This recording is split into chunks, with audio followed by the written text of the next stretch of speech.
ये किराएदार हैं, किसी का जाती मकान नहीं है। ये जो भी इंसान है, आज मैं हूं, मुझे मालूम है कि मुझे कब यहां से जाना है, ये सबको मालूम होता है।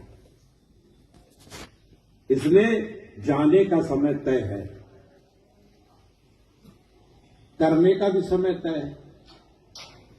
अक्सर हमारी कोर्ट में भी चर्चा होने लगती है, जबकि हमारे बहुत काम होता है, तब भी कभी कभार लोग कहते हैं साहब ये भी कर दीजिए, वो भी कर दीजिए।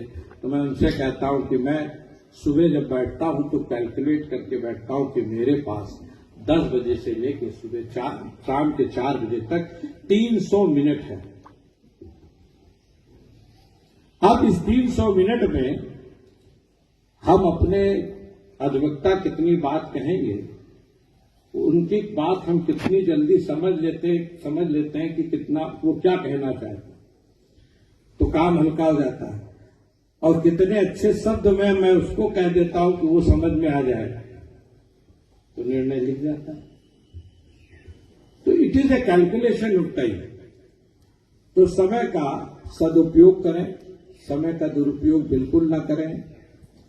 आप सब लोग सकारात्मक रहें, एक दूसरे की निंदा करना बंद कर दें, और सबसे अच्छा मित्र बनाने का अगर कोई काम है तो मैं आपकी प्रशंसा करूं, आप मेरी प्रशंसा करें, इससे बड़ा कोई काम नहीं। अंत में एक बात और, ये बहुत गंभीर विषय है।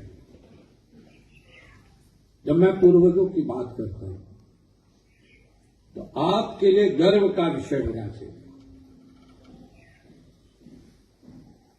और बहुत बड़ा गर्व का विषय, क्योंकि आप वो शेर दिल व्यक्ति हैं, वो बहादुर व्यक्ति के वंशज हैं जिसने राम राज्य में होकर खड़ा करके कहा इक्वलिटी बिफोर लॉ का जिसने सिद्धांत दिया। मैं कहता हूं कि मैं उसका वंशज हूं जिसने न्याय की पहली ईंट रखी कि न्याय के समक्ष कोई भी हो, उसमें न छोटा होगा न बड़ा होगा, चाहे वो राजा राम की लुगाई हो और चाहे हमारी लुगाई हो, न्याय सबको एक डंडे से ढकेगा और न्याय एक तरह से चलेगा। ये सदैव आपको ऊर्जावान रखेगा। आप इस बात की परिकल्पना करिए और उम्मीद करिए, रोज इस बात का स्मरण करिए कि हम उस बहादुर व्यक्ति के वंशज हैं जिसमें साहस का कोई कमी नहीं थी। वो राजा राम के समय खड़ा होकर कह सकता था कि ये अन्याय हो रहा है, इस अन्याय को मैं स्वीकार नहीं करूंगा। आज तो इस बात की लड़ाई है कि कौन न्याय पर चलेगा, कौन अन्याय के साथ खड़ा रहेगा। युद्ध तो इस विषय का है, समाज को इससे ही उभारना है। समाज के सुधार की सबसे बड़ी रेखा जो आज खिंची हुई है वो न्याय और अन्याय की खड़ी हुई है। आपको न्याय के साथ खड़ा होना है या अन्याय के साथ खड़ा होना है, ये आप पर निर्भर करता है। मैंने अपने विषय को रखने का प्रयास किया। हो सकता है मुझसे कहीं त्रुटि हुई हो, मेरी किसी वक्तव्य से, मेरे किसी शब्द से आपको ठेस पहुंची हो, तो मैं हाथ जोड़कर विनम्रता के साथ आपसे क्षमा मांगता हूं।